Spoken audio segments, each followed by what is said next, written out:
51 number का question है। Question लिखा हुआ है, अधोलिखित में से अध्यापन कौशल किसमें है? ए श्यामपट्ट लेखन, बी प्रश्न करना, सी समझना, डी उपयुक्त में सभी। तो इसका आंसर आपका हो जाएगा उपयुक्त में सभी। क्या हो जाएगा? उपयुक्त में सभी। अब हम लोग जो है कि इसका व्याख्यान देखते हैं। इसका मतलब कि हम लोग व्याख्या देखते हैं। तो व्याख्या में क्या लिखा है? अध्यापन कौशल। अध्यापन कौशल वे पढ़ते हैं जो कि अध्यापन को सर्वाधिक प्रभावित करते हैं। इसका मूल कारण यह है कि अध्यापन को एक विज्ञान भी माना जाता है और कला के रूप में यह अवधारणा प्रस्तुत की जाती है कि शिक्षक जन्मजात होते हैं तथा उसमें विशिष्ट अध्यापन गुण उपस्थित रहते हैं। वैसे एक प्रतिभाशाली शिक्षक वह माना जाता है जिसमें विशिष्ट कौशल पर्याप्त मात्रा में उपस्थिति रहते हैं। गेज के अनुसार अध्यापन कौशल एक विशेष अनुदेशन प्रक्रिया है जिसे शिक्षक अपनी कक्षा शिक्षण में प्रयोग करते हैं। अध्यापन निहित प्रमुख कौशल एलन एवं रसायन के अनुसार इसकी संख्या 13 है। उद्दीपन, भिन्नता, समीपता, विन्यास, प्रेरणा, पूर्ववलन, मौन एवं अशाब्दिक अंत प्रक्रिया, छात्र व्यवहार के प्रति अनुक्रिया, छात्रों की सहभागिता को प्रोत्साहन, श्यामपट्ट का प्रयोग, प्रश्न पूछना, खोजपूर्ण प्रश्न, विकेंद्रीय प्रश्न, छात्रों की सहभागिता को प्रोत्साहन, छात्र व्यवहार के प्रति अनुक्रिया, ये जो है 13 थे। अब हम लोग क्वेश्चन नंबर जो है 252 में चलते हैं। 252 में लिखा है, शिक्षक शिक्षण सामग्री का उपयोग क्यों करते हैं? एक शिक्षक जो होता है, शिक्षक जो है वो शिक्षण सामग्री का उपयोग क्यों करता है, इसके आपको बताना है। इसका 4 ऑप्शन दिया है। ए नंबर में लिखा है शिक्षण को मनोरंजक बनाने के लिए, बी में कहा है विद्यार्थी को समझ की सीमा पढ़ाने के लिए या बढ़ाने के लिए, सी में विद्यार्थियों के ध्यान आकर्षण के लिए, और डी जो है विद्यार्थियों के सतर्क करने के लिए। तो यहाँ इसका आंसर आपका हो जाएगा ऑप्शन नंबर बी, विद्यार्थियों को समझ की सीमा बढ़ाने के लिए, बढ़ाने के लिए जो है शिक्षक जो है शिक्षण सामग्रियों का इस्तेमाल करता है। शिक्षक यदि शिक्षण सामग्रियों का इस्तेमाल कर रहा है तो क्यों कर रहा है? कि विद्यार्थी जो है उसकी समझ की सीमा जो है अधिक बढ़ सके। इसके कारण से जो है कि शिक्षक जो है शिक्षण सामग्रियों का इस्तेमाल करता है। जैसे शिक्षण सामग्री में क्या आ जाएगा? चौक आ जाएगा, डस्टर आ जाएगा, बोर्ड आ जाएगा, ये सारे प्रिंटर विंटर भी जो दिखाकर जो किया जा सकता है वो सब सारा शिक्षण सामग्री है। इसका प्रयोग जो चार्ट पेपर भी हो सकता है, मॉडल हो सकता है, ये सारे जो यूज किया जाता है। इससे क्या होता है? इससे जो है कि विद्यार्थी का जो है उसकी समझ जो है बढ़ता है। इसलिए एक शिक्षक जो है अपनी शिक्षक सामग्रियों का जो है कि इस्तेमाल, शिक्षण सामग्रियों का इस्तेमाल जो है करता है। इससे जो है विद्यार्थी को अनेक प्रकार से लाभ हो सकता है। अब हम लोग इसकी व्याख्या को देखते हैं थोड़ा सा। तो व्याख्या में क्या लिखा है? व्याख्या में लिखा है, अध्यापन के दौरान शिक्षक द्वारा जिस सामग्री का उपयोग किया जाता है उसे शिक्षण सामग्री कहते हैं। इसकी सहायता से शिक्षक अपने शिक्षण कार्य को और भी अधिक प्रभावपूर्ण तथा रोचक बनाता है ताकि विद्यार्थी को आसानी से समझ आ सके और इसकी समझ सीमा को बढ़ाया जा सके। अब हम लोग जो है क्वेश्चन नंबर 253 में चल जाते हैं। सूक्ष्म माइक्रो अध्यापन अधिक प्रभावशाली है। यहाँ पर बोला गया है कि जो है माइक्रो अध्यापन मतलब सूक्ष्म अध्यापन जो है अधिक प्रभावशाली है। 4 ऑप्शन दिया है। ए नंबर अध्यापन अभ्यास की तैयारी के दौरान, ऑप्शन बी अध्यापन अभ्यास के दौरान, ऑप्शन सी में लिखा है अध्यापन अभ्यास के बाद, ऑप्शन डी समय, प्रत्येक समय। तो इसका आंसर यदि आप देखिएगा तो इसका आंसर हो जाएगा option number A. Option number A इसका सही हो जाएगा। अध्यापन अभ्यास की तैयारी के दौरान जो है माइक्रो अध्यापन जो है अधिक प्रभावशाली जो है होता है। अब इसकी थोड़ा सा हम लोग व्याख्या देख लेते हैं।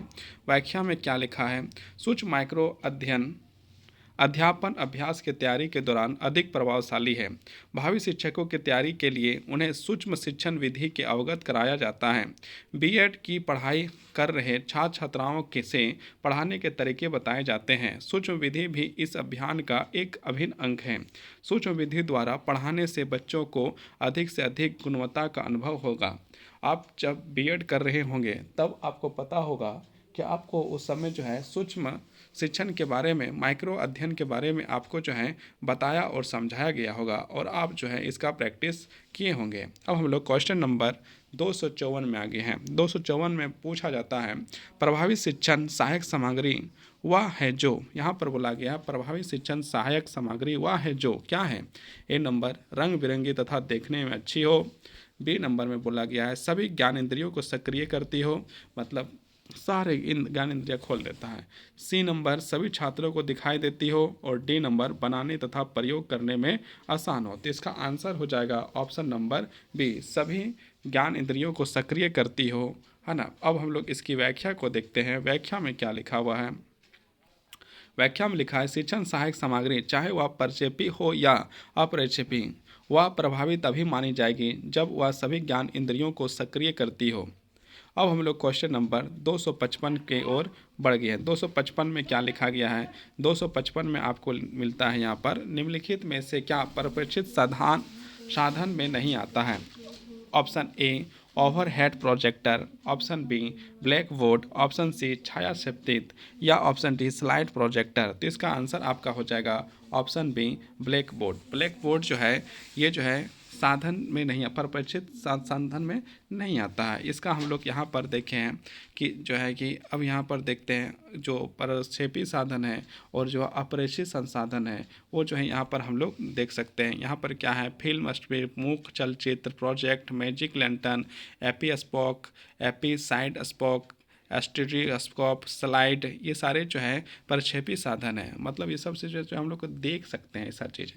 अब क्या अप्रेक्षित संसाधन क्या है आपका श्याम पट है, मानचित्र है, एटलस है, चार्ट है, ग्लोब है, डायग्राम है, चित्र है, रेखा चित्र है। मतलब ये या तो इंसानों के द्वारा बनाना पड़ेगा, इसमें जो है आपका कोई चलचित्र नहीं होगा, इसमें जो है आपका जो है कि देखा जाए तो आप खुद बना सकते हैं या फिर मानचित्र जैसा बना हुआ रहता है। सब चार्ट पेपर से ग्लोब व्लोब सब जो है कि उसको जो तैयार किया जा सकता है या बना हुआ रहता है। लेकिन फिल्म जो है कि उसमें चला जाता है मूल चलचित्र, उसमें जो एक प्रकार से आपको दिखाना है जो दिखता है, जो चलता फिरता, जो टीवी में जैसा जो है प्रोजेक्टर का इस्तेमाल करता है वो प्रक्षेपी साधन है। और जिसको जो है हम लोग यूज कर रहे हैं स्कूल में अप्रेक्षित संसाधन, ये सब दोनों जो है अब यूज विद्यालय में होने लगा है। अब हम लोग क्वेश्चन नंबर 256 में जा रहे हैं। 256 में क्या लिखता है। 256 में लिखा है एक रेखा चित्र में 1000 से अधिक शब्द निहित होते हैं। इसका अभिप्राय है कि शिक्षक को ए नंबर पढ़ाते समय रेखा चित्रों का प्रयोग करना चाहिए। ऑप्शन बी कक्षा में अधिक से अधिक बोलना चाहिए। ऑप्शन सी कक्षा में शिक्षण उपकरणों का प्रयोग करना चाहिए। ऑप्शन डी कक्षा में अधिक नहीं बोलना चाहिए। तो यहाँ पर आपका आंसर आपका हो जाएगा option number C. Option number C आपका कहता है कक्षा में शिक्षण उपकरणों का प्रयोग करना चाहिए। मतलब शिक्षक को यदि शिक्षण वहाँ पर है उपकरण तो शिक्षक को वो सारे उपकरणों का प्रयोग करके बच्चों के सामने दिखाना चाहिए, जिससे से बच्चों की समझ जो है बहुत ज़्यादा प्रभावशील होगा, बहुत ज़्यादा बढ़िया होगा। तो इस बात को जो है कि यहाँ पर इस चीज़ को जो है यहाँ पर बताने का प्रयास किया गया है। ये जो है क्वेश्चन 2013 में जो है पूछा गया था। अब ये जो है कि अब हम लोग इसकी व्याख्या देखते हैं। एक रेखा चित्र में 1000 से अधिक शब्द निहित होते हैं। इसका अभिप्राय है कि शिक्षक को कक्षा में शिक्षण उपकरणों का प्रयोग करना चाहिए, क्योंकि बगैर शिक्षण उपकरणों के प्रयोग के विद्यार्थी को सीखने में कठिनाई होगी। अब हम लोग क्वेश्चन नंबर 257 में पहुँच गए हैं। 257 में क्या कहता है शिक्षक द्वारा ब्लैक बोर्ड का सर्वोत्तम उपयोग किसके लिए किया जाता है। मतलब शिक्षक द्वारा जो ब्लैक बोर्ड है उसका सर्वोत्तम उपयोग किसके द्वारा किया जाएगा। ऑप्शन ए शिक्षण सामग्री का श्वेत श्याम रूप में लिखना। ऑप्शन बी विद्यार्थियों को एकरस चित्र बनाना।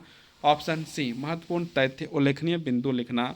और ऑप्शन डी शिक्षक द्वारा स्वयं को प्रदर्शित करना। तो इसका आंसर आपका हो जाएगा ऑप्शन नंबर सी महत्वपूर्ण तथ्य जो है, महत्वपूर्ण तथा उल्लेखनीय बिंदु लिखना, ये बहुत इंपॉर्टेंट होता है। अब हम लोग जो है इसकी व्याख्या को देखते हैं।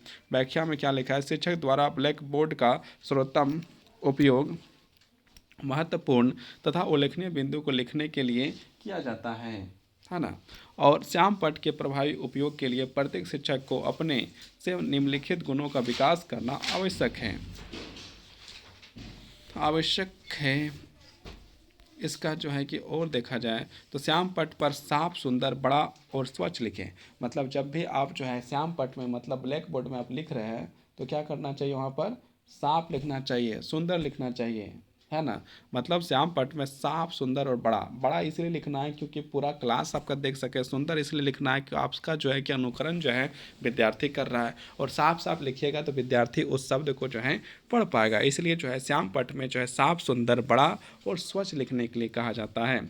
2 में बोला गया श्याम पट पर टाल मटोल नीति का पालन ना करें। मतलब टाल मटोल करने की स्थिति जो है कि आप जो है बच्चों के साथ ना करें, वही अच्छा है।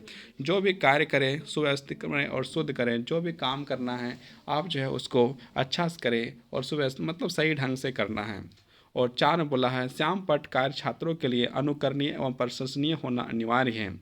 श्याम पट पर लेखन मुद्रा प्रशंसनीय हो। मतलब इतना अच्छा लिखो, साफ सुथरा लिखो कि बच्चा जो है आपका प्रशंसा करते रहें और मतलब बढ़िया लगे देखने में। तो इससे जो है बच्चा अनुकरण करेगा। अब देखो 2014 का जो है कि सवाल आ चुका है। तो यहाँ पर क्या लिखा है, अध्यापक द्वारा अनुदेशात्मक सहायक सामग्री का उपयोग। ऑप्शन ए में कहा गया है कक्षा की गरिमा प्रदान करने के लिए। ऑप्शन बी विद्यार्थियों को आकर्षित करने के लिए। ऑप्शन सी संकल्पनाओं की स्पष्टता के लिए। और ऑप्शन डी जो है अनुशासन के सुनिश्चित के लिए। मतलब अध्यापक द्वारा अनुदेशात्मक सहायक सामग्री का उपयोग जो है संकल्पनाओं को स्पष्टता के लिए जो है करना चाहिए। कुछ चीज़ को स्पष्ट करने के लिए जो है करना बहुत जरूरी है। इसकी व्याख्या को देखते हैं। व्याख्या में क्या है, शिक्षण सहायक सामग्री परिभाषा। सहायक सामग्री वह सामग्री है जो कक्षा में या अन्य शिक्षण परिस्थितियों में लिखता या बोली गई पाठ्य सामग्री को समझने में सहायता प्रदान करती है डेट के अनुसार। और आगे बढ़ते हैं। कोई भी ऐसी सामग्री जिसके माध्यम से शिक्षण प्रक्रिया को उत्पित किया जा सके अथवा संरचित संवेदनाओं द्वारा आगे बढ़ाया जा सके वह सहायक सामग्री कहलाती है। कांटर एक गुड के साथ उपयुक्त परिभाषा स्पष्ट होता है कि सहायक सामग्री वह सामग्री उपकरण तथा युक्तियां हैं जिनके प्रयोग करने से विभिन्न शिक्षण परिस्थितियों में छात्रों और समूह में मध्य प्रभावशाली ढंग से ज्ञान का संचार होता है। यहाँ पर देखिए आगे हम लोग सहायक सामग्री के उद्देश्य, छात्रों के पाठ के प्रति रुचि जागृत करना।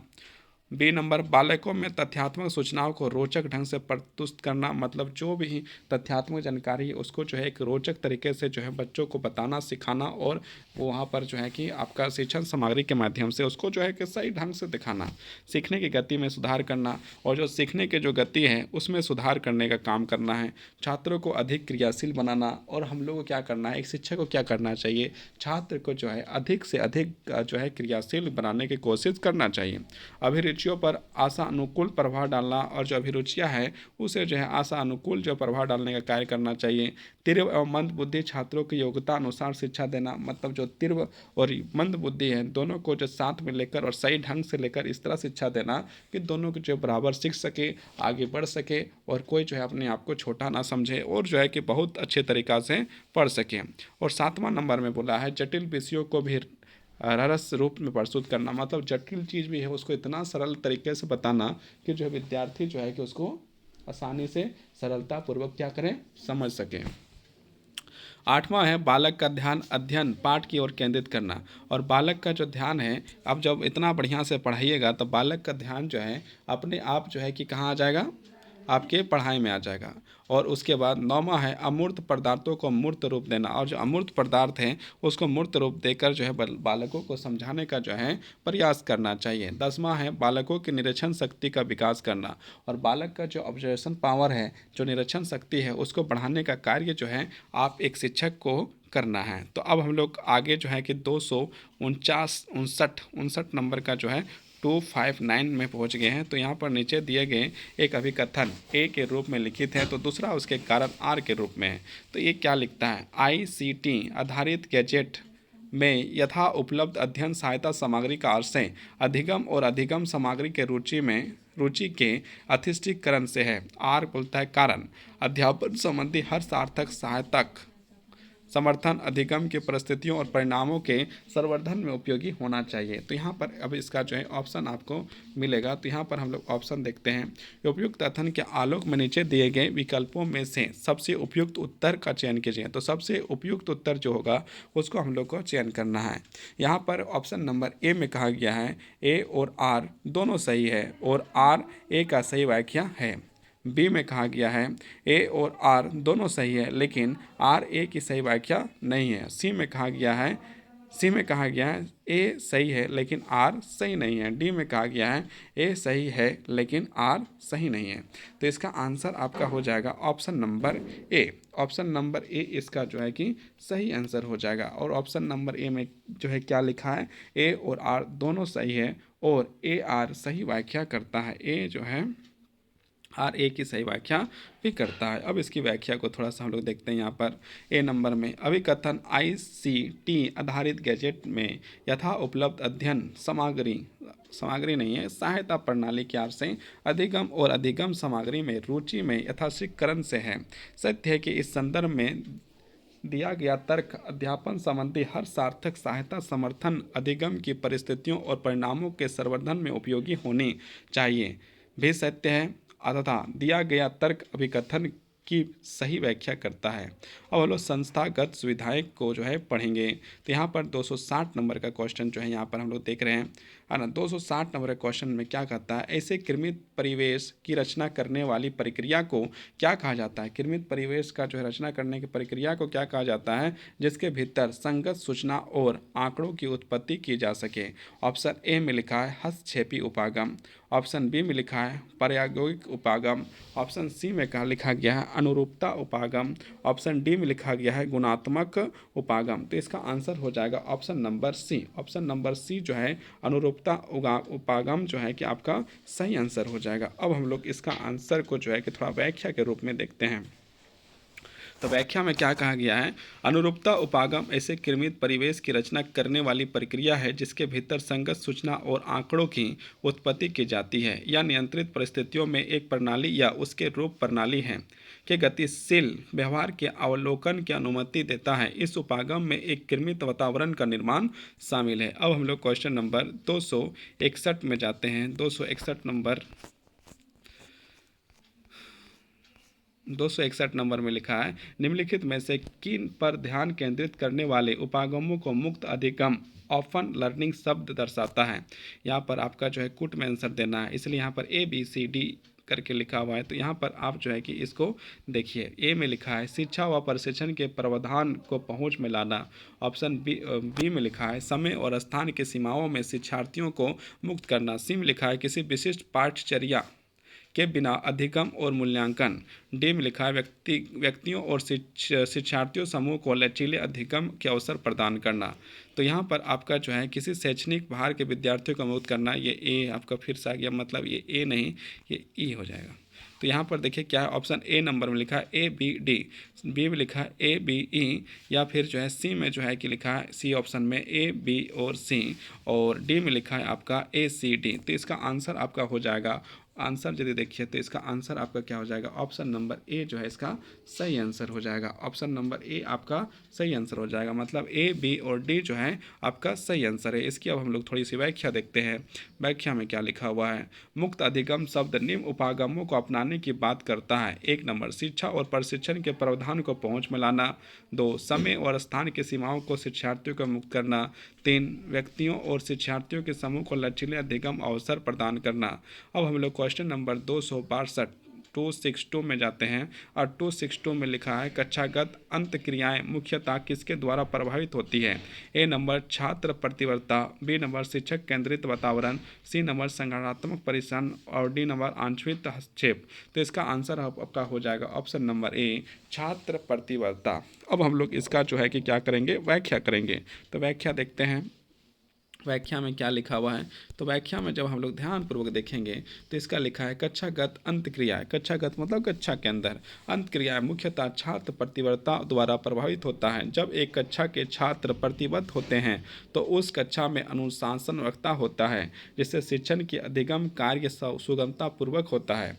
कक्षागत अंतक्रिया के अंतर्गत छात्र और शिक्षक परस्पर एक दूसरे से वाद विवाद करते हैं, प्रश्न पूछते हैं, नवीन विचार रखते हैं। मतलब कक्षा में हम लोग भी जब पढ़ते थे या सब लोग पढ़ता है तो उस समय कहीं ना कहीं उसके दिमाग में अनेक प्रकार के सवाल आते हैं, और जब सवाल आते हैं तो एक दूसरे से डिस्कस करना, वाद विवाद करना, एक दूसरे से सवाल पूछना, एक दूसरे को नवीन विचार देना, मतलब नया नया सोच दिखाना, बताना, ये सारे चीज़ हैं। जैसे मौलिक चिंतन भी विकास होता है, जो बच्चा का जो मौलिक चिंतन है उसका क्या होता है, विकास होता है। तो अब हम लोग नेक्स्ट क्वेश्चन देखते हैं। निम्नलिखित कथनों में से से कौन सा सही है। यहाँ पर जो जो कथन दिया है उसमें से एक सही है, तो हमको बताना है कि यहाँ पर जो है कौन सा सही है। तो ऑप्शन देखते हैं। ऑप्शन ए में लिखा है पाठ्यक्रम मतलब सिलेबस पाठचर्या सभी शैक्षणिक संस्थानों में समान रहती है। मतलब जितने शैक्षणिक संस्थान हैं, जितने स्कूल है, विद्यालय हैं, वहाँ पर जो सिलेबस सबका एक समान होता है। बी में लिखा है पाठचर्या सभी शैक्षणिक संस्थानों में समान रहती है। सी में लिखा है पाठचर्या में औपचारिक और अनौपचारिक शिक्षा दोनों शामिल होती है।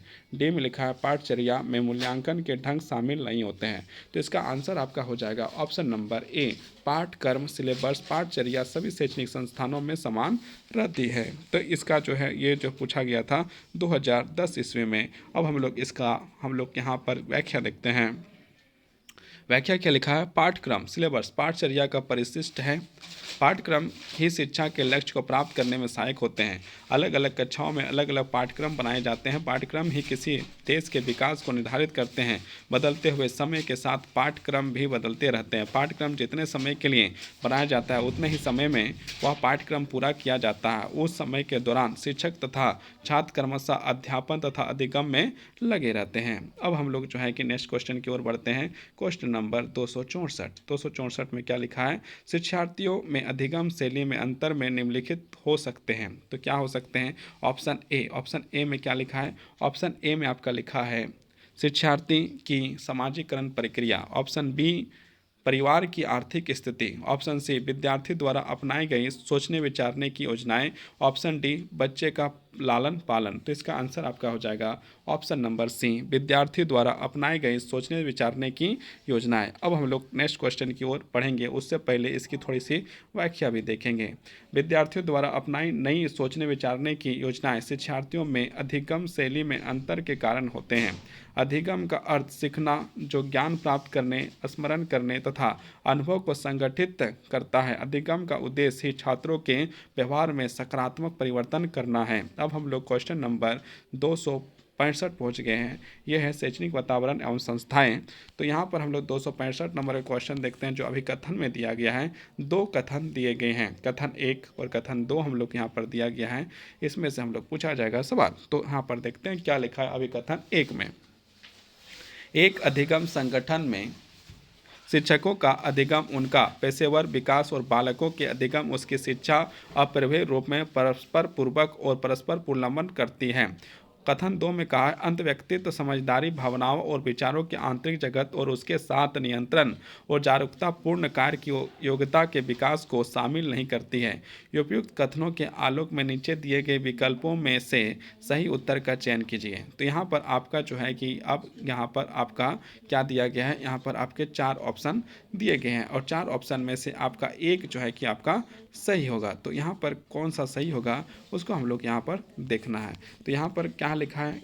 यहाँ पर जो ऑप्शन के अनुसार जो देखा जाए तो ऑप्शन नंबर सी आपका जो है सही है, सही है। मतलब कथन 1 सही है किंतु कथन 2 जो है गलत है। अब हम लोग इसकी व्याख्या को देखते हैं।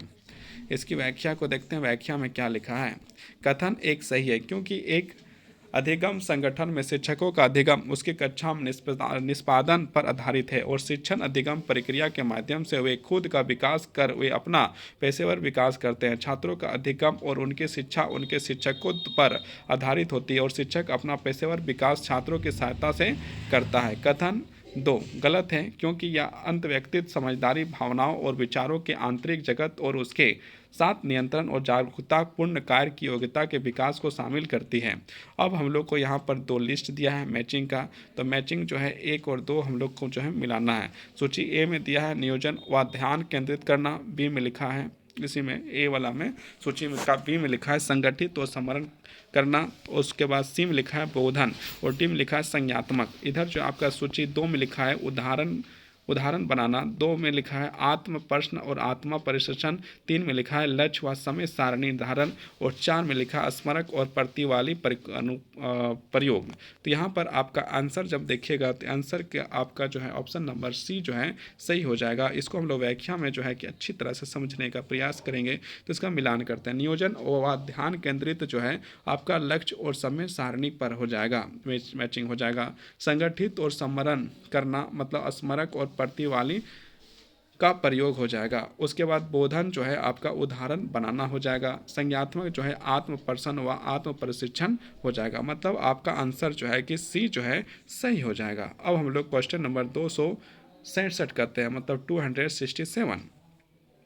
अंत सांस्कृतिक कक्षागत स्थिति में बेहतर परिस्थिति के वातावरण के लिए योगदान देने वाले कारकों में से एक है। ऑप्शन ए गैर संपोषित दृष्टि, बी अति भारित उच्चारण, और सी में लिखा है आपका व्यक्तिगत समर्पक की अनदेखी, डी में है रूढ़िबद्ध धारणाओं द्वार पालन। तो इसका आंसर आपका हो जाएगा ऑप्शन नंबर डी जो है आपका सही आंसर हो जाएगा। इसकी हम लोग व्याख्या देखते हैं।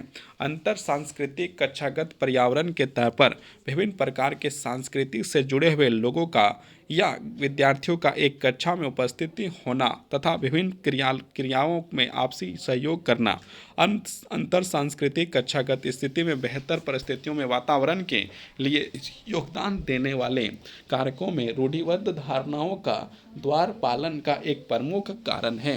अब हम लोग क्वेश्चन नंबर 268 में चलते हैं। 268 में क्या लिखा है? छात्र अधिगम को प्रभावित करने वाले वातावरण संबंधी कारक। ए में लिखा है अभिरुचि, बी में लिखा है परिवार, सी में लिखा है अभिप्रेरणा, डी में लिखा है समुदाय, और ए में लिखा है सामाजिक सांस्कृतिक विविधताएं। नीचे दिए गए विकल्पों में सबसे उपयुक्त उत्तर चयन करें। तो यहाँ पर आपका जो है ऑप्शन देखिएगा तो ऑप्शन ए में दिया है ए बी सी, बी में दिया है बी सी डी, सी में दिया है ए बी ई, और डी में दिया है बी सी ई। ऑप्शन आपका जो है कि डी जो है आपका सही है, मतलब बी सी और ई जो है आपका सही है। इसका जो है कि हम लोग देखते हैं थोड़ा सा व्याख्या। छात्र अधिगम को प्रभावित करने वाले वातावरण संबंधी कारक है परिवार, अभिप्रेरणा, सामाजिक सांस्कृतिक विविधताएं। अब हम लोग क्वेश्चन नंबर 269 में आ गए हैं। 269 में क्या लिखा है? नीचे दो कथन दिए गए हैं, 1 और 2 दिया गया था। हम लोग यहाँ पर देखते हैं शिक्षण प्रक्रिया परिवेश के ऐसी व्यवस्था है जिसके भीतर छात्र छात्राएं परस्पर व्यवहार कर सकते हैं और यह अध्ययन कर सकते हैं कि सीखना कैसे है। 2 में लिखा है शिक्षण मॉडल अधिगम परिवेश का वितरण नहीं है। अब उपयुक्त आलोक के में नीचे दिए गए विकल्पों में सबसे उपयुक्त उत्तर का चयन करें। ए में लिखा है आपका कथन ए और 2 दोनों सही है, और बी में लिखा है दोनों गलत है, 1 और 2 दोनों गलत है। उसके बाद हम लोग जो है इसका सी नंबर का ऑप्शन में आपका लिखा है कथन 1 सही है किंतु कथन 2 जो है गलत है। डी में लिखा है कथन 1 गलत है किंतु 2 जो है आपका क्या है? सही है। तो यहाँ इसका आंसर आपका हो जाएगा option number C. Option number C जो है आपका सही हो जाएगा, मतलब कथन 1 सही है किंतु 2 जो है क्या है? गलत है। अब इसकी थोड़ी सी व्याख्या हम लोग देख लेते हैं। व्याख्या में क्या लिखा है? शिक्षण प्रक्रिया परिवेश की ऐसी व्यवस्था है जिसके भीतर छात्र छात्राएं परस्पर व्यवहार कर सकते हैं और या अध्ययन कर सकते हैं कि सीखना कैसे है। यह कथन सत्य है। शिक्षण मॉडल अधिगम परिवेश का वितरण नहीं है, यह कथन असत्य है। 270 नंबर का क्वेश्चन, 270 नंबर के क्वेश्चन में क्या लिखा है? मौखिक निर्देश निम्न में से क्या सीखने में सबसे कम प्रभावशाली है? ऑप्शन ए अभिवृत्ति, ऑप्शन बी संकल्पना, ऑप्शन सी तथ्य, ऑप्शन डी निपुणता। तो इसका आंसर आपका हो जाएगा ऑप्शन नंबर डी स्किल निपुणता। अब इसका जो है कि हम लोग व्याख्या देखते हैं। व्याख्या में क्या लिखा है? मौखिक निर्देश निपुणता स्किल सीखने में सबसे कम प्रभावशाली होती है क्योंकि यह निपुणता या कौशल जन्म से ही विद्यमान होते हैं और यह प्रभावी शिक्षण में आवश्यक योगदान देते हैं।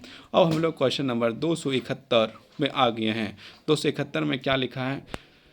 एक शिक्षक विभिन्न उपायों के माध्यम से अधिगम की गुणवत्ता में सुधार करने के लिए लगातार प्रयास करता है। उसके द्वारा अपनाया गया उपागम किस प्रकार के शोध के दायरे में आ सकता है? ऑप्शन ए में लिखा है आपका, ऑप्शन ए में क्या लिखा है? मौलिक शोध, ऑप्शन बी में लिखा है व्यवहारगत शोध, सी में लिखा है क्रियात्मक शोध, डी में लिखा है मूल्यांकनात्मक शोध। तो इसका आंसर आपका जो है आंसर नंबर सी जो है आपका सही हो जाएगा, क्रियात्मक शोध। इसकी हम लोग व्याख्या को देखते हैं। व्याख्या में क्या लिखा है? एक शिक्षक विभिन्न उपायों के माध्यम से अधिगम की गुणवत्ता में सुधार करने के लिए लगातार प्रयास करता है। उसके द्वारा अपनाया गया उपागम क्रियात्मक शोध के दायरे में आएगा। क्रियात्मक शोध किसी समस्या का पहचानने व उनके निष्पादन उपाय सुलझाने में के लिए आयोजित की जाती है। इसकी प्रकृति चक्रीय होती है। यहाँ पर देखिए चक्रीय दिया है, पहले क्रियान्वयन, फिर नियोजन, फिर प्रशिक्षण, फिर जो है चिंतन। अब हम लोग क्वेश्चन नंबर 272 की ओर बढ़ रहे हैं। 272 में क्या लिखा है? एक शिक्षक विद्यार्थियों के अधिगम को प्रभावित करने का उचित तरीका सुनिश्चित करने के लिए शिक्षण में रूपांतरक परक उपागम का प्रयोग करना चाहता है। इस संदर्भ में निम्नलिखित में से कौन से क्रियात्मक उचित माने जाएंगे? यहाँ पर आपके जो है ऑप्शन जो है यहाँ पर दिए हैं। ऑप्शन ए, विद्यार्थियों के लिए सम्मान और विश्वास की भावना रखना। ऑप्शन बी में लिखा है विद्यार्थियों के प्रयासों के लिए पुरस्कारों को बढ़ावा देना। ऑप्शन सी में लिखा है विद्यार्थियों के कार्य में केवल तभी हस्तक्षेप करना जब निर्धारित मानक पूरे ना हो। ऑप्शन डी में लिखा है उच्च स्तरीय प्रत्यात्मक संप्रेषण। ई में लिखा है सावधानीपूर्वक समस्या समाधान और निजी पहल को बढ़ावा देना। तो यहाँ पर आपका जो है क्वेश्चन जो है कि ये हो गया। अब इसमें जो है विकल्प दिया गया है, 4 ऑप्शन दिया है, उसमें से एक सही है। तो ए नंबर में लिखा है ए, बी और सी सही है। बी में लिखा है बी, सी और डी। सी में दिया है सी, डी और ई। और डी में दिया है ए, डी और ई। तो इसका आंसर आपका जो है ऑप्शन नंबर डी जो है कि आपका सही है। डी नंबर जो है आपका सही है, मतलब आपका जो ए, डी और ई जो है सही है। अब इसकी थोड़ा सा व्याख्या देखते हैं। ये जो है 2020 में पूछा गया सवाल था। यदि एक शिक्षक विद्यार्थियों के अधिगम को प्रभावित करने का उचित तरीका सुनिश्चित करने के लिए शिक्षण में रूपांतरक उपागम का प्रयोग करता है, तब इस संदर्भ में निम्न क्रियाकलाप उचित माने जाएंगे। विद्यार्थी के लिए सम्मान और विश्वास की भावना रखना, उच्च स्तरीय प्रत्याशाओं का संप्रेषण, सावधानीपूर्वक समस्या समाधान और निजी पहल को बढ़ावा देना है। अब हम लोग क्वेश्चन नंबर 273 में देखते हैं। कॉलेज में शिक्षण अधिगम प्रणाली को प्रभावी बनाने के लिए निम्नलिखित में से कौन सी अनुदेशात्मक रणनीति आयोजित होगी? ऑप्शन ए में लिखा है व्याख्यान कार्य को कंप्यूटर के माध्यम से पुनः स्थापित करना। बी में लिखा है आपका विद्यार्थियों में तत्परता स्तर संदर्भ में कर सकता है, कैन डू कर लेगा, विल डू के अनुसार शिक्षण के अनुकूल बनाना। सी में लिखा है कक्षा में बायोमेट्रिक आधारित उपस्थिति की शुरुआत करना। डी में लिखा है आपका अधिगमकर्ता की आवश्यकता के अनुसार शिक्षण पद्धतियों का बहुविध बनाना। ई में लिखा है उपलब्धियों का उत्तरदायित्व देकर तथा अभिज्ञान देकर विद्यार्थियों को संपलित करना। इसको जो है कूट में आंसर करना पड़ेगा। तो कूट में आंसर करना, तो कूट देखिए पहले कैसा कूट है। अब इसमें से कूट दिया है ए, बी, डी सही है, और बी में दिया है ए, बी, सी, और सी में दिया है बी, सी, डी, और डी में दिया है सी, डी, ई। तो यहाँ पर आपका आंसर हो जाएगा ऑप्शन नंबर ए जो है सही हो जाएगा। बी, डी और ई जो है आपका सही आंसर है। तो इसका क्या करना है आपको, हम लोग की व्याख्या करना है। व्याख्या देखते हैं। कॉलेजों में शिक्षण अधिगम प्रणाली सामान्यतः समूह आधारित संप्रेषण कार्यक्रम होता है, जिसमें एक प्रकार के अनुदेशात्मक रणनीति के उद्देश्य निर्धारित हो जाते हैं। तो अगला पद उसमें उचित अनुदेशात्मक विधि द्वारा उनकी प्राप्ति है। यहाँ कुछ अनुदेशात्मक रणनीति निम्न है। विद्यार्थियों के तत्परता स्तर संदर्भ में कर सकता है, कर लेगा के अनुसार शिक्षण का अनुकूलन बनाना, उपलब्धियों का उत्तरदायित्व कर देकर अभिज्ञान देकर विद्यार्थियों को संपलित करना, और जो है कि तीसरा पॉइंट है अधिगमकर्ताओं की आवश्यकता के अनुसार शिक्षण पद्धतियों की बहुविधि बनाना। अब जो है क्वेश्चन नंबर 274 हम लोग पहुँच चुके हैं। 274 में क्या लिखा है? प्रभावी प्रशासन सुनिश्चित करने में निम्नलिखित में से कौन सा सर्वाधिक कठिन है? ऑप्शन ए में लिखा है व्यक्तियों द्वारा समूह के ज्ञान को परिवर्तित करना। ऑप्शन बी में लिखा है व्यक्तियों द्वारा समूह के कौशल को परिवर्तित करना। ऑप्शन सी में लिखा है व्यक्तियों द्वारा समूह के प्रवृत्ति को परिवर्तित करना। ऑप्शन डी में लिखा है व्यक्तियों द्वारा समूह के व्यवहार को परिवर्तित करना। तो ये आपका आंसर हो जाएगा ऑप्शन नंबर जो है ऑप्शन नंबर आपका क्या हो जाएगा? ऑप्शन नंबर डी आपका जो है कि सही हो जाएगा। व्यक्तियों के और समूह के व्यवहार को परिवर्तित करना आपका सही हो जाएगा। ये क्वेश्चन आपका 2020 में पूछा गया है। अब इसका थोड़ा सा हम लोग व्याख्या देखते हैं। प्रभावी प्रशासन सुनिश्चित करने हेतु तो व्यक्तियों और समूह के व्यवहार को परिवर्तित करना सर्वाधिक कठिन है। अब हम लोग क्वेश्चन नंबर 275 में आ गए हैं। 275 में क्या लिखा? एक प्रभावी शिक्षक होने की दृष्टि से निम्नलिखित में से प्रमुख शिक्षण व्यवहार क्या है? ऑप्शन ए शिक्षण प्रक्रिया को व्यवस्थित करने का प्रयोजन से शिक्षण द्वारा की गई टिप्पणी। ऑप्शन बी शिक्षक द्वारा विषय वस्तु या प्रक्रिया आधारित प्रश्न पूछा जाना। ऑप्शन सी अधिगम प्रक्रिया में छात्रों के सम्मिलित किया जाना। ऑप्शन डी छात्रों के विचार तथा उनके योगदान का उपयोग किया जाना। तो इसका आंसर आपका हो जाएगा ऑप्शन नंबर सी जो है आपका सही हो जाएगा। सी नंबर आपका ऑप्शन जो है कि आपका बिल्कुल सही है। अब हम लोग क्वेश्चन को इसका थोड़ा व्याख्या देखते हैं। कार्य के अनुसार शिक्षण वह प्रक्रिया है जो विद्यार्थी के व्यवहार में परिवर्तन लाने के लिए नियोजित तथा संचालित की जाती है। शिक्षक का सुनिश्चित करने के लिए जिम्मेवार है कि सभी विद्यार्थियों को सीखने में पूरी तरह सम्मिलित है या उन्हें सीखने के लिए पर्याप्त अवसर या सहायता मिल रही है, और यह तभी सुनिश्चित किया जा सकता है जब संसाधनों का प्रबंधन प्रभावी ढंग से और सीखने की प्रक्रिया को सुधारने के लिए स्पष्ट प्रयोजन के साथ किया जा रहा हो। शिक्षण अधिगम प्रक्रिया को सहज, सरल तथा सक्षम बनाने के लिए नवीन पद्धतियों को अपनाना आवश्यक है, जिसमें से कुछ इस प्रकार के हो सकते हैं। 1 नंबर स्थानीय परिवेश के अनुसार अनुकूलन। बी नंबर मतलब 2 नंबर विद्यार्थियों के सांस्कृतिक पारिवारिक परिस्थितियों का ज्ञान, मतलब विद्यार्थी का जो सांस्कृतिक और पारिवारिक ज्ञान है उसका भी होना जरूरी है। 3 में है उचित समूह निर्णय, और जो है कि उचित समूह निर्णय को भी देखना। स्थानीय सहायक शिक्षण सामग्री TLM को भी जो है देखना जरूरी है। 276 में क्या पूछा गया है देखते हैं। निम्नलिखित ये कब का क्वेश्चन था, तो ये क्वेश्चन जो आपका जो है देखा जाए तो ये जो है आपका क्वेश्चन कब का था, ये क्वेश्चन किस साल का था, तो ये जो है 2019 का जो है सवाल था। अब हम लोग जो है कि आगे बढ़ते हैं। 276 नंबर में निम्नलिखित में से किसे प्रवर्धक उत्पादक श्रेणी से संबंधित मुख्य शिक्षण व्यवहार माना जाएगा। और 1 नंबर में इसको कूट में आंसर करना है। इसका अर्थार्थ है जो अधिगमकर्ता अवबोध के विभिन्न स्तरों पर हो उनके लिए विचारों को स्पष्ट करना। 2 नेत्र संपर्क, वाणी और भाव भगवती इत्यादि के अंतर द्वारा उत्साह और जोश प्रदर्शित करना। 3 में स्वीकृति और संप्रेषण द्वारा विद्यार्थियों के विचारों को प्रयोग करना। साधारण प्रश्नों के माध्यम से जांच करना और चर्चा को किसी उच्च चिंतन स्तर पर आंतरिक करना। और 5 में लिखा अर्थपूर्ण मौखिक सराहना का प्रयोग कर अधिगम प्रक्रिया में विद्यार्थियों की सक्रिय भागीदारी प्राप्त करना और उसे बनाए रखना। यहाँ पर आपका जो है कि दिया है निम्नलिखित विकल्प को सही उत्तर चुनिए। तो सही उत्तर यदि चुनिएगा तो आपका ए में लिखा है 1, 2 और 3, बी में लिखा है 1, 2 और 5, सी में लिखा है 2, 3 और 4 और डी में लिखा है 3, 4 और 5। तो इसका आंसर हो जाएगा ऑप्शन नंबर बी 1, 2 और 5 इसका सही आंसर होगा। अब हम लोग इसकी थोड़ा सा व्याख्या देखते हैं। प्रवाह उत्पादक शिक्षण व्यवहार की श्रेणी में उन सभी शैक्षणिक एवं पर शैक्षणिक व्यवहारों एवं गतिविधियों को शामिल किया जाता है जो शिक्षण अधिगम कार्य या सुगम सक्रिय बनाए रखता है। निम्नलिखित व्यवहारों को व्यवस्थित दृष्टि से मुख्य शिक्षण व्यवहार की श्रेणी में रखा जाता है। नेत्र संपर्क, वाणी और भाव में अंतर और उत्साह और जोश प्रदर्शित करना। जो अधिगमकर्ताओं अवबोध के विभिन्न स्तरों पर हो उनके लिए विचारों को स्पष्ट करना। अर्थपूर्ण मौलिक सराहना का प्रयोग कर अधिगम प्रक्रिया में विद्यार्थियों की सक्रिय भागीदारी प्राप्त करना और इसे बनाए रखना इत्यादि। अब हम लोग क्वेश्चन नंबर 277 में आ चुके हैं। 277 नंबर का क्वेश्चन देखते हैं क्या बोलता है। 277 नंबर का क्वेश्चन में है आपका निम्नलिखित में से कौन सा प्रभावी शिक्षण का घटक नहीं है। तो यहाँ पर आपका प्रभावी शिक्षा का घटक कौन सा नहीं है उसके बारे में बताना है। तो ऑप्शन ए में लिखा है छात्रों के समझदारी के जांच के लिए प्रश्न पूछना। ऑप्शन बी छात्रों को प्रतिपुष्टि उपलब्ध कराना।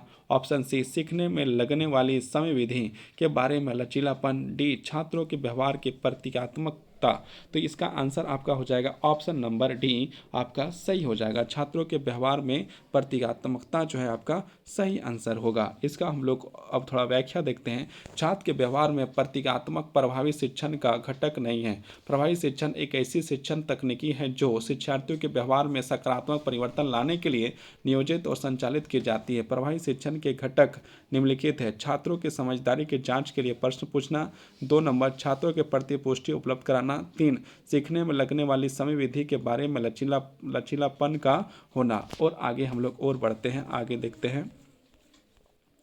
आगे इसका और जो है दिया गया पाठ्यक्रम के प्रति रुचि और जिज्ञासा उत्पन्न करना। जो पाठ्यक्रम है उसके प्रति क्या करना है, जिज्ञासा और रुचि भी उत्पन्न करना है। 5 में है प्राप्त शिक्षा का दैनिक जीवन में उपयोग करना, उपयोग का ज्ञान करवाना इत्यादि। मतलब जीवन में क्या इसका उपयोग है उसके बारे में भी बताना। अब हम लोग क्वेश्चन नंबर 278 में है। नीचे दिए गए विकल्पों में से कारकों की पहचान कीजिए जो शिक्षण प्रभाविकता में योगदान नहीं करते हैं। जो योगदान नहीं करते हैं उसको पहचानना है। तो ऑप्शन ए यहाँ पर आपको कूट में आंसर करना है। तो ए में लिखा है शिक्षक की सामाजिक आर्थिक पृष्ठभूमि है। बी में है छात्रों का प्रयत्न करने में शिक्षक का कौशल। सी में है शिक्षक का विषय ज्ञान। और डी में है छात्रों के साथ शिक्षण का शिक्षक का व्यक्तिगत संपर्क। तो यहाँ पर आपका जो है कि क्या नहीं उसको पहचानना, तो आपका जो है कि डी जो है सही हो जाएगा। ए, बी और डी आपका सही है, मतलब डी ऑप्शन जो है आपका डी ऑप्शन सही है। अब इसकी व्याख्या को देखते हैं। शिक्षण अधिगम प्रक्रिया में शिक्षक की भूमिका सीखने की सुविधा में एक महत्वपूर्ण घटक होता है। सर्वोत्तम शिक्षण तकनीकी कुशल तकनीकों को अपनाने के एक शिक्षार्थी के सीखने की सही प्रतिभा को पता लगा सकता है। निम्नलिखित कारक शिक्षण के प्रभावित योगदान नहीं करते हैं, मतलब जो ये लिखा हुआ है योगदान नहीं करता है। शिक्षक की सामाजिक आर्थिक पृष्ठभूमि, छात्रों का प्रश्न करने के लिए शिक्षक का कौशल, छात्रों के साथ शिक्षक का व्यक्तिगत संपर्क। शिक्षण को प्रभावित करने वाले कुछ कारक निम्नलिखित है। जो कारक निम्नलिखित है मतलब इसमें जो शिक्षक जो है छात्रों को प्रभावित करते हैं, मतलब क्या है, शिक्षक की शैक्षणिक योग्यता, शिक्षक का विषय ज्ञान, शिक्षक का शिक्षण कौशल, शिक्षक का सहायक सामग्री का प्रभावी ढंग से उपयोग करना, शिक्षण पद्धति का उचित चयन, शिक्षण के लिए शिक्षक का उत्साह और शिक्षण कार्य में शिक्षक का अनुभव। ये जो है कि बहुत प्रभावित करता है और जो प्रभावित नहीं करना, दोनों समूह कहाँ पर आपको लिखा हुआ था। अब हम लोग क्वेश्चन नंबर 279 में आ गए हैं। निम्नलिखित में से कौन से कक्षा संबंधी कारक शिक्षण के प्रभावित नहीं करता है? ऑप्शन ए नहीं है, ये आपका कूट में आंसर करना है, मतलब ए लिखा हुआ है। विद्यार्थियों के कार्य में पहले का व्यवहार, बी अध्यापक द्वारा संप्रेषण को संरेखीय पैटर्न का पालन करना, शिक्षार्थियों के परिवार की सामाजिक आर्थिक स्थिति, डी अध्यापक द्वारा प्रौद्योगिकी संसाधनों का अनुचित प्रयोग, और ई में लिखा है विद्यार्थियों के सांस्कृतिक पृष्ठभूमि। यहाँ पर आपका जो लिखा हुआ है उसमें से आपका आंसर लिखना है, सही विकल्प का चयन कीजिए। ए में लिखा है ए, बी और सी, बी में लिखा है बी, सी और डी, सी में लिखा है ए, बी और डी, और डी ऑप्शन में लिखा है सी, डी और ए। तो इसका आंसर हो जाएगा ऑप्शन नंबर सी जो है आपका सही हो जाएगा। ए, बी और डी आपका सही हो जाएगा। अब हम लोग इसको क्या करते हैं, अब हम लोग जो है कि इसका ऑप्शन को यहाँ पर देखते हैं। यहाँ पर क्या लिखा है, सी प्रभावी शिक्षण के माध्यम से शिक्षक कक्षा की सौजन्यता को बनाए रखता है। एक प्रभावी शिक्षक जो है कि शिक्षक को प्रभावशाली शिक्षण के समझ हो पाता है। निम्नलिखित कारक एक कक्षा से संबंधित कारक है जो कक्षा शिक्षण की प्रभावशीलता को प्रभावित करता है। एक नंबर में देखिए, विद्यार्थियों के कार्य से पहले वह व्यवहार प्रभावशाली शिक्षण को प्रभावित करता है। दो में है अध्यापक द्वारा संप्रेषण के संरेखीय पैटर्न का पालन करना, और आपका 3 में लिखा अध्यापक द्वारा प्रौद्योगिकी संसाधनों का अनुचित प्रयोग होने में प्रभावशाली शिक्षण पर प्रभाव पड़ता है। अब हम लोग जो है कि आगे देखते हैं क्वेश्चन नंबर 280 नंबर का क्वेश्चन क्या बोलता है, यहाँ देखते हैं। प्रत्येक कक्षा के अंत में लघु सारांश कहा जाता है। प्रत्येक कक्षा के अंत में लघु सारांश कहा जाता है, मतलब जैसे पढ़ाई खत्म होता है तो कुछ लघु सारांश कहा जाता है। ए नंबर भाषीय विज्ञान, बी नंबर रूढ़ियाता निष्कर्ष, सी नंबर भाषीय संकेत चिन्ह, और डी नंबर में आपका अंतर्कृषीय निष्कर्ष। तो इसका आंसर हो जाएगा ऑप्शन नंबर सी, भाषीय संकेत चिन्हांकन जो है। अब इसको हम लोग व्याख्या के रूप में देखते हैं। व्याख्या में क्या, प्रत्येक कक्षा के अंत में लघु सारांश की भाषीय संकेत चिन्हांकन कहा जाता है। भाषा ध्वनि प्रतीकों की व्यवस्था, ये ध्वनि प्रतीक भाषीय संकेत होते हैं। संकेत को मुख्यतः 2 भागों विभाजित किया जाता है, मूल तथा परतक। विभिन्न प्राणियों द्वारा अपने स्तर का आधारभूत जैविक भावों का आदान प्रदान के लिए मूल संकेतों का प्रयोग किया जाता है। क्वेश्चन नंबर 281 में हम लोग पहुंच चुके हैं। 281 में क्या लिखा है, नीचे दी गई सूची में उन कारकों का पहचान कीजिए जो किसी संस्था में सकारात्मक अधिगम परिवेश के संबंध में शिक्षण को प्रभावित करते हैं। 1 नंबर में लिखा है जिस सीमा तक शिक्षक स्पष्ट प्रस्तुति देता हो। 2 कक्षा के साथ साथ संस्था के विचारों को साझा करने एक खुली चर्चा करने हेतु संभावनाएं। 3 छात्रों के प्रश्नों का उत्तर देने के क्रम में प्रदर्शित होने वाली विशेष सामग्री का शिक्षण निरंतरता। 4 में संस्था अथवा कक्षा के सकारात्मक प्रबंधन का बार बार उपयोग किया जाना। 5 में शिक्षक तथा उसके मार्गदर्शक की उपलब्धता। नीचे दिए गए विकल्पों में सही उत्तर चुनिए।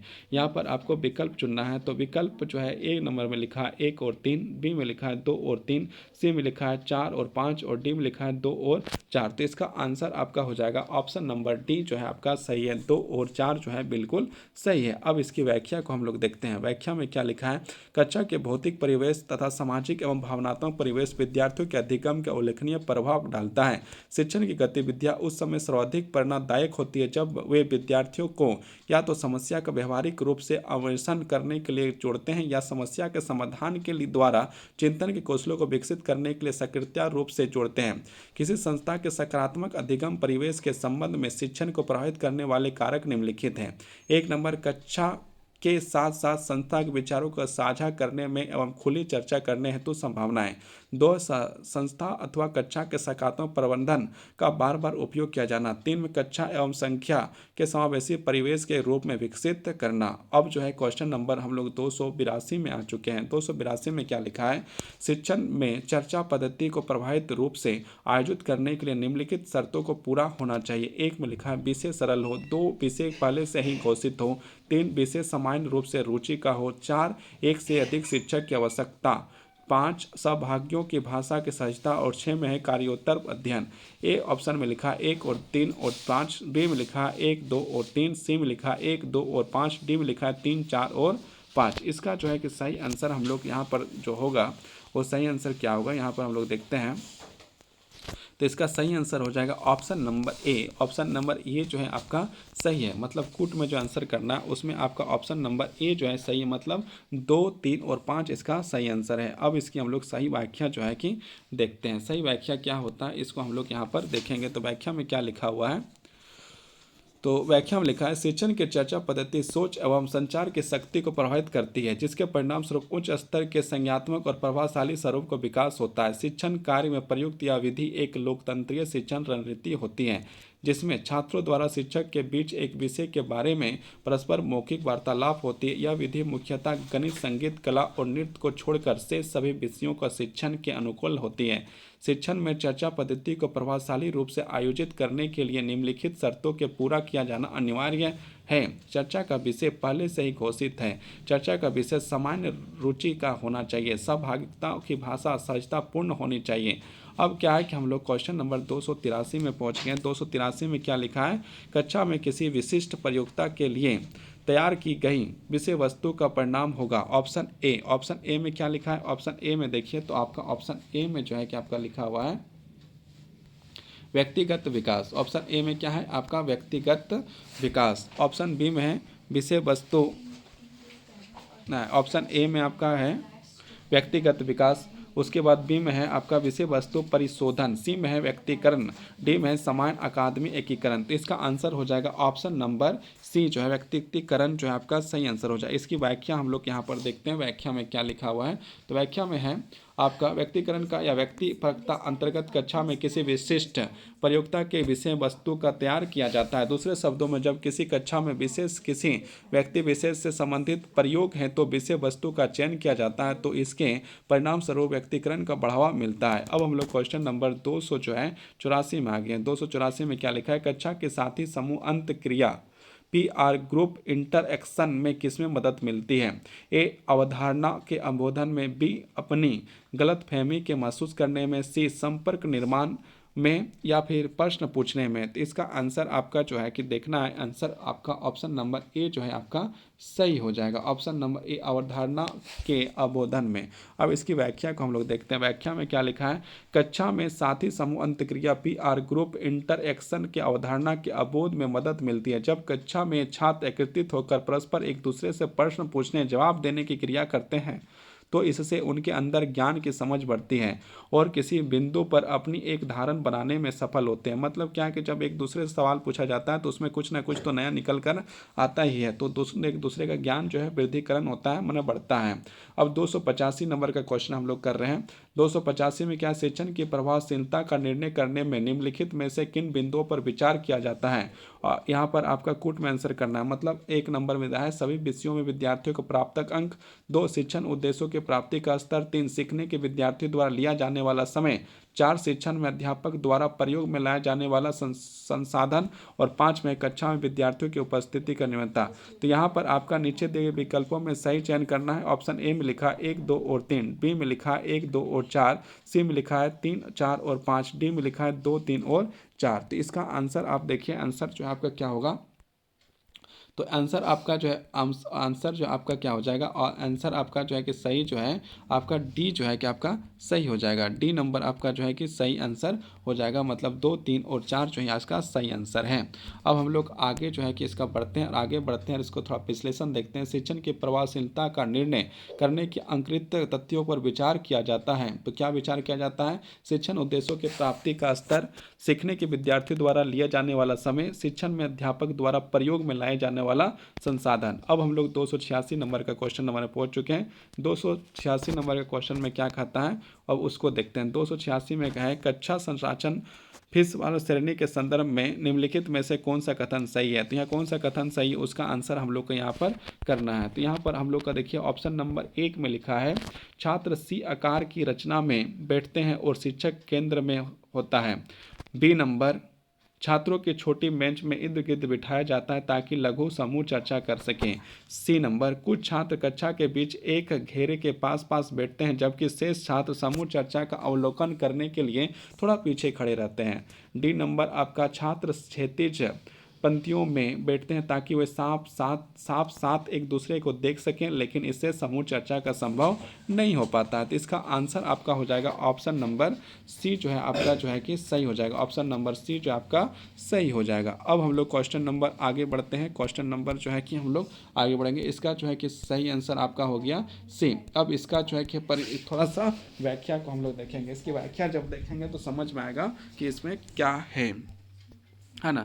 तो व्याख्या देखते हैं। कक्षा संरचना की फ्रिस ब्लाउन शैली के अंतर्गत कुछ छात्र कक्षा के बीच में एक घेरे के पास पास बैठते हैं जबकि शेष छात्र समूह चर्चा के अवलोकन करने के लिए थोड़ा पीछे खड़े होते हैं। इस प्रकार की शैली के अनुप्रयोग के छात्र का अधिगम प्रक्रिया तीव्र हो जाती है। अब हम लोग क्वेश्चन नंबर 287 में पहुंच गए हैं। अब इसके बाद मात्र 13 क्वेश्चन बचे हैं। टीम अध्यापन की क्षमता, ए नंबर में आपका प्रतियोगिता की भावना के विकास, बी नंबर में सहयोग विकास की, सी में है एक दूसरे के अध्यापन के पूरक के रूप में आदत के विकास, और डी में है एक दूसरे के अध्यापन में हुए अंतराल को रेखांकित करने का। ये जो आपका 2005 में पूछा गया था, तो इसका आंसर आपका हो जाएगा ऑप्शन नंबर बी, सहयोग विकास, है ना। तो अब हम लोग क्वेश्चन नंबर आगे बढ़ेंगे, उससे पहले इसका थोड़ा सा क्या देखेंगे, व्याख्या। टीम अध्यापन में सहयोग विकास की क्षमता, इस अध्ययन में छात्र तथा अध्यापक दोनों का अधिक से अधिक लाभ होता है तथा छात्र सीखने में अधिक रुचि लेता है। अब हम लोग क्वेश्चन नंबर 288 में पहुंच चुके हैं।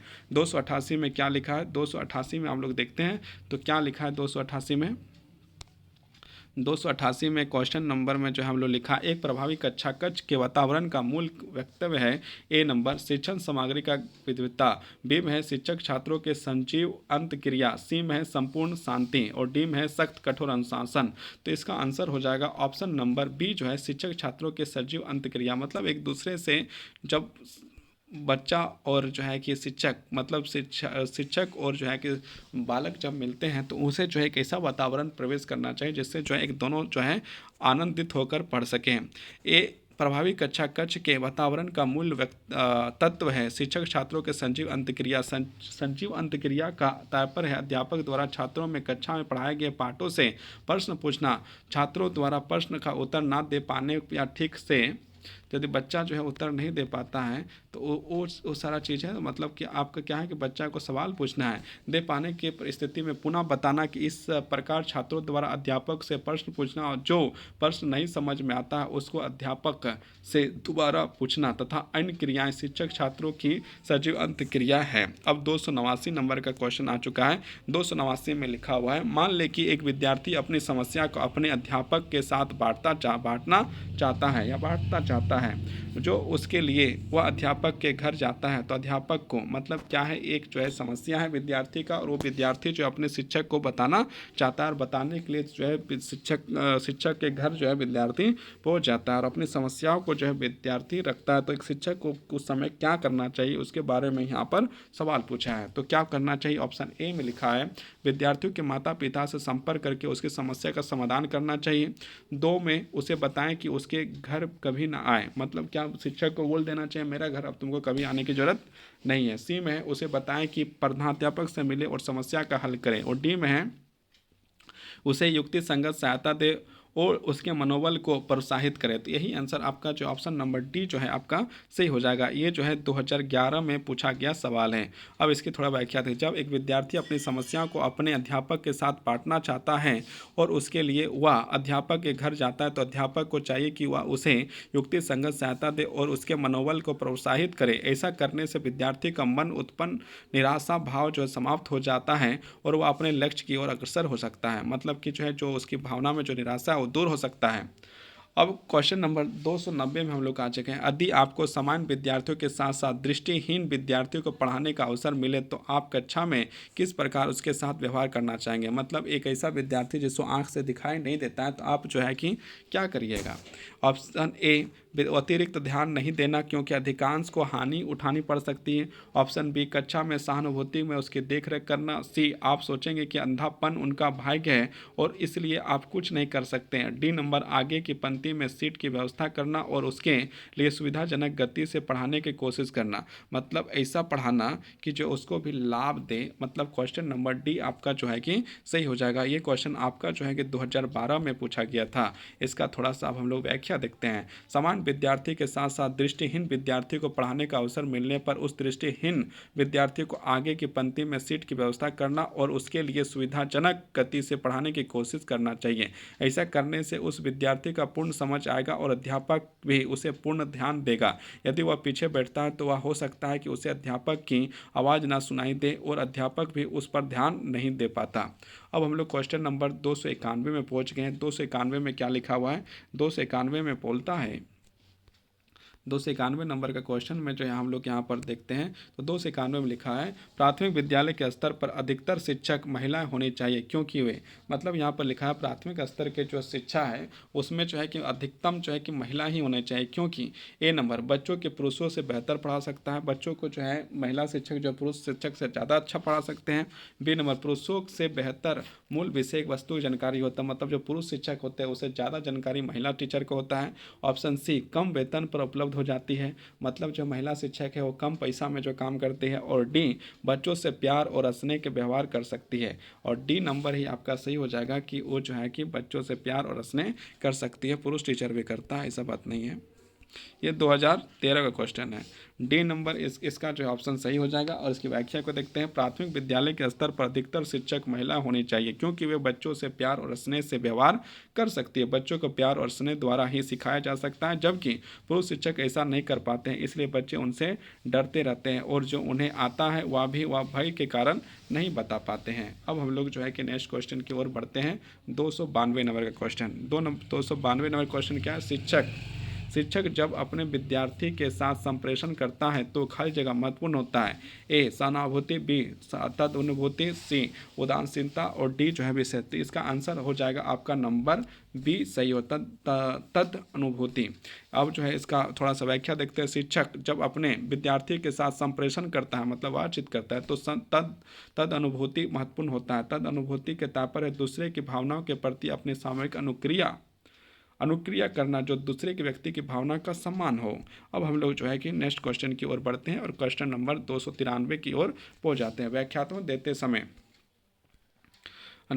देते समय यदि कक्षा में कोई विघ्न बाधा हो तो शिक्षक को निम्नलिखित में से क्या करना चाहिए। मतलब यदि आप व्याख्यान दे रहे हैं, आप पढ़ा रहे हैं और उस समय किसी प्रकार का आपका डिस्टर्ब हो रहा है तो आपको क्या करना चाहिए। यहाँ पर 4 ऑप्शन दिए हैं, उस 4 ऑप्शन में से एक ऑप्शन को आपको टच करना है। ए नंबर लिखा है, कुछ देर के लिए चुप हो जाए और फिर शुरू कर दे। बी नंबर, जो बाधा डाल रहे हो उन्हें दंडित करें। सी नंबर, जो बाधा डाल रहे हो उन्हें सीखने के लिए प्रेरित करें। और डी नंबर, कक्षा में जो कुछ हो रहा है उसके बारे में कोई परवाह न करें। तो इसका आंसर हो जाएगा ऑप्शन नंबर सी, जो बाधा डाल रहा है उन्हें सीखने के लिए प्रेरित करना है। 2013 का क्वेश्चन है। अब इसकी व्याख्या को देखते हैं। व्याख्यान देते समय यदि कक्षा में कोई विघ्न बाधा हो तो शिक्षक को चाहिए कि वह जो बाधा डाल रहे हैं उन्हें सीखने के लिए प्रेरित करें। यदि ऐसा छात्र करेंगे तो छात्र सीखने में व्यस्त हो जाएंगे, विघ्न समाप्त हो जाएगा। आज शिक्षक व्याख्यान देते समय दृष्टांत, वितरण, वर्णन, व्याख्या और प्रश्नोत्तर आदि शिक्षण युक्तियों का प्रयोग कर विशेष सामग्री के स्पष्ट करने का प्रयत्न करते हैं और साथ ही श्याम पट पर वस्तु, मॉडल, चार्ट पेपर, चित्र, रेखा चित्र, मानचित्र आदि अनेक शिक्षाएं उपकरणों का प्रयोग कर व्याख्यानों को सजीव बनाने के प्रयत्न करते हैं। अब हम लोग क्वेश्चन नंबर 294 में आ जाते हैं। निम्नलिखित सूची में उन कथनों की पहचान करें जो प्रभावी शिक्षण के सहायक व्यवहार को दर्शाते हुए कूट में इनमें सही उत्तर दें। इसमें कूट में आंसर देना है। तो एक में है प्रयुक्त विदित प्रयुक्तों वाली अनुदेशात्मक विधियाँ। 2, प्रस्तुति करते समय छात्रों के विचार का प्रयोग करना। 3, छात्र की सफलता दर का कार्य को सही समझ में प्रदर्शित करना। 4, अधिगम कार्य में संलग्नता और 5 जो है छात्रों के साथ संबंध के प्रति शिक्षक प्रभाव। 6 नंबर विचारों का स्पष्टता प्राप्त करने का उद्देश्य जांच और परख। यहाँ पर 4 ऑप्शन दिए गए हैं। ऑप्शन 1 में है 2, 5 और 6, ऑप्शन बी में है आपका 1, 2 और 3, सी में है आपका 2, 3 और 4, डी में है 4, 5, 1। तो इसका सही आंसर आपका हो जाएगा ऑप्शन नंबर ए आपका सही हो जाएगा, 2, 5 और 6 आपका सही है। और इसकी हम लोग देखते हैं, क्या देखते हैं, यही चीज़ देखते हैं, है ना। ऑप्शन ए इसका सही है। निम्नलिखित कथन प्रभावी शिक्षण के सहायक व्यवहार को दर्शाते हैं। प्रस्तुत करते हैं एक समय छात्रों के विचार का प्रयोग करना, 5 छात्रों के साथ संबंध प्रतिष्ठित शिक्षक प्रभाव, और 6 में विचारों की स्पष्टता प्राप्त करने का उद्देश्य में जांच परख करना। अब हम लोग क्वेश्चन नंबर 295 में आ चुके हैं। 295 में क्या लिखा है, 295 में निम्नलिखित में से कौन सा प्रभावी शिक्षण में बाधक कारक है, कूट में उत्तर चुनिए। तो यहाँ पर आपको कूट में उत्तर चुनना है। तो यहाँ पर देखते हैं 1 नंबर लिखा है शिक्षक को आत्म सामर्थ्य, 2 शिक्षक का विषय ज्ञान, 3 शिक्षक को निम्न योग्यता और तत्परता, शिक्षक 4 में शिक्षा के नियोजन और शिक्षण कौशल का अभाव, 5 में भाषिक कौशल और शिक्षण का पकड़, 6 में शिक्षक को असंगत देह भाषा।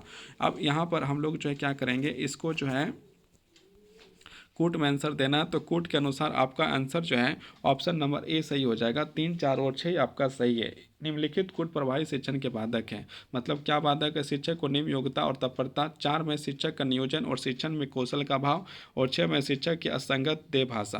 अब हम लोग क्वेश्चन नंबर जो है 296 में आ चुके हैं। 296 में क्या लिखा है, हम लोग इसको जानने का प्रयास करते हैं। निम्नलिखित में से कौन सा तत्व शिक्षण को प्रभावित नहीं करता है, मतलब वैसा कौन सा तत्व है जो शिक्षण को प्रभावित नहीं करता है, उसके बारे में हम लोग को बताना है। यहाँ पर 4 ऑप्शन दिया गया है। ऑप्शन नंबर ए जो है आपको लिखा है कक्षा की ऐसी गतिविधियाँ जो सीखने को प्रोत्साहित करती है। ऑप्शन बी शिक्षकों द्वारा विद्यार्थियों को सामाजिक आर्थिक पृष्ठभूमि, सी नंबर अनुभव द्वारा सीखना, डी नंबर शिक्षक का ज्ञान। तो इसका आंसर हो जाएगा ऑप्शन नंबर बी शिक्षकों और विद्यार्थियों में सामाजिक आर्थिक पृष्ठभूमि आपका सही आंसर हो जाएगा। इसकी व्याख्या देखते हैं। ये क्वेश्चन जो है कि 2015 का नेट में आया हुआ था। अब इसका व्याख्या देखते हैं। शिक्षण को प्रोत्साहित करने वाले मुख्य कारक निम्न है। कक्ष की गतिविधियां, शिक्षक का ज्ञान, शिक्षक का अनुभव, प्रोत्साहन का स्तर, शिक्षक विद्यार्थियों की सामाजिक आर्थिक पृष्ठभूमि शिक्षण को प्रोत्साहित करने वाले कारक नहीं होता है। अब हम लोग क्वेश्चन नंबर 297 में आ गए हैं। 297 में क्या लिखा है, शिक्षक द्वारा अध्यापन के लिए उपयोगी की जाने वाली तकनीकी में शामिल है 1 व्याख्यान, 2 प्रास्पविक क्रिया आधारित व्याख्यान, 3 सामूहिक कार्य, 4 जो है स्व अध्याय। तो इसको जो है कूट में आंसर करना है। तो कूट में आंसर करना है तो इसका जो है कूट के आंसर यदि किया जाए तो आप यहाँ पर देखिएगा तो 4 कूट दिया गया है। ऑप्शन ए आपका 1, 2, 3, 4, ऑप्शन बी 2, 3 और 4, ऑप्शन सी 1, 2 और 4, डी जो है 1, 2 और 3। तो इसका आंसर हो जाएगा ऑप्शन नंबर डी। ये जो 2015 में पूछा गया था, इसका आंसर हो जाएगा 1, 2 और 3 जो है आपका सही है। इसकी व्याख्या देखते हैं। शिक्षण विधियों को प्रमुख रूप से 2 भागों में बांटा गया है। शिक्षण केंद्रित विधियाँ, छात्र केंद्रित विधियाँ। शिक्षक केंद्रित विधियाँ जो देखा जाए, शिक्षक केंद्रित शिक्षण विधियाँ सामान्य तौर पर व्याख्यात्मक प्रकार का होता है, जहाँ एक शिक्षक स्वसिद्धि व्यक्ति की तरह जटिल संप्रदायों की व्याख्या करते हैं तथा श्वेतागन मतलब छात्र उन्हें समझने का प्रयास करते हैं। मतलब शिक्षक क्या बोलते जाते हैं और जो टीचर को बोलने से जो है कि विद्यार्थी या स्टूडेंट जो है समझने का प्रयास करते हैं।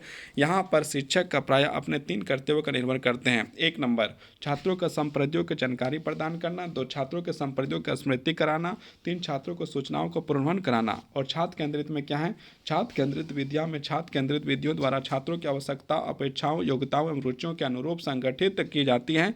इन शिक्षण विधियों के कार्य छात्रों के स्वतंत्र चिंतन को जन्म देना तथा समस्या समाधान के गुणों को प्रसिद्ध करना। इस विधि में प्रायः कक्षा का वातावरण मनोवैज्ञानिक मुक्त रहता है तथा शिथिल रहता है। अब हम लोग नेक्स्ट क्वेश्चन के लिए और बढ़ेंगे, लेकिन इसकी व्याख्या को और देखिए। यहाँ पर जो आपका लिखा हुआ है शिक्षण विधियाँ, शिक्षक केंद्रित विधियाँ जो है आपका क्या है, व्याख्यान विधि है, व्याख्यान प्रदर्शक विधि है और ऐतिहासिक विधि है। और छात्र केंद्रित विधियाँ क्या है, हेरियोट्रिस्ट विधि है, प्रोजेक्ट विधि है, एनासाइट विधि है, चर्चा विधि है, आगमन निगमन विधि है। अब हम लोग क्वेश्चन नंबर 298 आ गए हैं। 298 नंबर का क्वेश्चन हम लोग कर रहे हैं। तो यहाँ पर क्या लिखा है, निम्नलिखित में से कौन कौन से गुण किसी शिक्षक की बड़ी ताकत को प्रदर्शित करती हैं। एक संस्थागत प्रबंधन, पूर्णांकुलित क्रिया, संप्लिप्तिक 2 में है उदाहरण प्रस्तुत करना, 3 में है अवधारणाओं का परीक्षण के लिए तत्पर रहना, 4 में है गलतियों को स्वीकार करना। यहाँ आपको कूट दिया है और कूट के अनुसार आपका आंसर जो है ऑप्शन नंबर 1 सही हो जाएगा। 2, 3 और 4 जो है यहाँ पर सही है ना। तो अब इसकी हम लोग व्याख्या को देखते हैं। ये जो है क्वेश्चन जो आपका 2015 में पूछा गया था। यहाँ पर एक अच्छे शिक्षक के मुख्य गुण इस प्रकार है। एक अच्छा शिक्षक जो होता है उसका जो है मुख्य गुण जो देखा जाए तो इस प्रकार गुण होता है। शिक्षक अपने छात्रों से सदा मानवीय व्यवहार करता है, छात्रों के मानसिक विकास करता है। मतलब एक अच्छा शिक्षक अपने विद्यार्थियों का मानसिक विकास करता है, छात्रों में अनुशासन की भावना विकसित करता है और छात्रों में अनुशासन डालता नहीं है, उसकी भावनाओं को विकसित करने का काम करता है। और उसके बाद छात्रों में अध्यापन के प्रति सदैव जागरूक करने वाला कार्य करता है। मतलब जो है अध्यापन में जो है छात्रों को जो आगे बढ़ के कार्य करें, इसमें जो है कि मोटिवेट करने का काम करता है एक अच्छा शिक्षक। छात्रों को पढ़ाते समय उदाहरण प्रस्तुत को समझाता है। मतलब जो उदाहरण देता है उसको समझाने का भी बहुत सारा प्रयास करता है पढ़ाते समय। अवधारणाओं का प्रशिक्षण के लिए तत्पर रहता है और अपनी गलतियों को जो स्वीकार करता है। मतलब शिक्षक भी अपनी गलतियों को क्या करता है, स्वीकार करता है। अब हम लोग क्वेश्चन नंबर 299 में पहुंच गए हैं। शिक्षण की प्रभावकारिता में योगदान देने वाले सकारात्मक कारकों वाले विकल्प का चयन कीजिए। कारकों की सूची यहाँ पर कोट में आंसर करना है। 1 नंबर लिखा अध्यापक का विषय का ज्ञान, 2 अध्यापक के सामाजिक आर्थिक पृष्ठभूमि, 3 में अध्यापक का संप्रेषण कौशल, 4 में आपका विद्यार्थी संतुष्ट करने के अध्यापक की योग्यता, 5 में विद्यार्थियों के साथ अध्यापक का व्यक्तिगत संपर्क, 6 में कक्षा व्यवहार के संचालन द्वारा अनुसरण में अध्यापक की क्षमता। तो इसका आंसर आपका हो जाएगा कूट के अनुसार। यदि देखा जाए ये जो है पहले आपका 2016 का जो है क्वेश्चन था और ये जो इसका आंसर आपका हो जाएगा 1, 3 और 6 आपका सही है ना। तो अब हम लोग इसकी जो है कि व्याख्या यदि देखेंगे तो व्याख्या में इसको समझने का जो काम करेंगे तो यहाँ पर 4 ऑप्शन थे, उसमें से एक ऑप्शन आपका ऑप्शन नंबर डी सही हो गया। अब क्या है डी को देख, शिक्षण प्रभावशीलता योगदान देने वाले प्रभावकारी कारक है। अध्यापक का विषय का ज्ञान होना चाहिए, माना एक अध्यापक है तो उसका अपना विषय का ज्ञान तो कम से कम होना चाहिए। 2 विद्यार्थियों को संतुष्ट करने की मतलब जो है विद्यार्थी जो है उसको संतुष्ट करने का जो है योग्यता जो है शिक्षक में होना चाहिए। कक्षा व्यवहार और संचालन में अनुसरण के अध्यापक की दक्षता होना चाहिए, मतलब क्षमता होना चाहिए। अध्यापक द्वारा छात्रों को मानवीय व्यवहार करना चाहिए और अध्यापक को क्या करना चाहिए, छात्रों के साथ मानवीय व्यवहार करना बहुत जरूरी है। इसके साथ साथ शिक्षक छात्र के अनुशासन की भावना विकसित करना चाहिए, मतलब दबाव नहीं डालना चाहिए और अनुशासन की भावना जो विकसित करने का काम एक टीचर को करना चाहिए। इसके साथ साथ छात्रों में अनुशासन की भावना विकसित करना चाहिए, अपनी गलतियों को सुधारना चाहिए। जैसे शिक्षक भी यदि अपनी गलती कर रहे हैं तो उसको क्या करना चाहिए, सुधार करना चाहिए। और फिर जो है 8 में है छात्रों के मानसिक विकास करना चाहिए और छात्र के जो मानसिक विकास है उसको जो है ध्यान देना चाहिए। अब हम लोग क्वेश्चन नंबर जो है 300 पहुँच गए। आज का जो है अंतिम सवाल है, तो ये है शिक्षण प्रभावकारिता को प्रभावित करने वाला एक सर्वाधिक शक्तिशाली कारक किससे संबंधित है। ऑप्शन ए देश की सामाजिक व्यवस्था से, ऑप्शन बी समाज की आर्थिक स्थिति से, ऑप्शन सी विद्वान राजनीतिक व्यवस्था से और डी है शैक्षणिक व्यवस्था। तो इसका आंसर हो जाएगा ऑप्शन नंबर डी जो है आपका से हो जाएगा शैक्षणिक व्यवस्था से। तो इसकी व्याख्या को देखते हैं। ये जो क्वेश्चन जो पूछा गया ये आपका जो है 2017 में पूछा गया है, जनवरी 2017 में। तो इसको हम लोग ध्यानपूर्वक देखते हैं। इसकी व्याख्या को शिक्षण प्रभावशीलता को प्रभावित करने वाले सर्वाधिक शक्तिशाली कारक शैक्षणिक व्यवस्था है, इसी में समाज की प्रतिरूप निर्धारित होता है। अब हम लोग जो है कि क्वेश्चन 301 से लेकर 350 तक जो करेंगे वो जो हम लोग नेक्स्ट वीडियो में करेंगे। तब तक के लिए आपको धन्यवाद। आप लोग इस वीडियो को एक बार जरूर देखें और पूरा देखने के बाद एक बार रिवीजन के लिए फिर से दोबारा देखें। आपको इससे जरूर लाभ मिलेगा। बहुत बहुत धन्यवाद, बहुत बहुत आभार।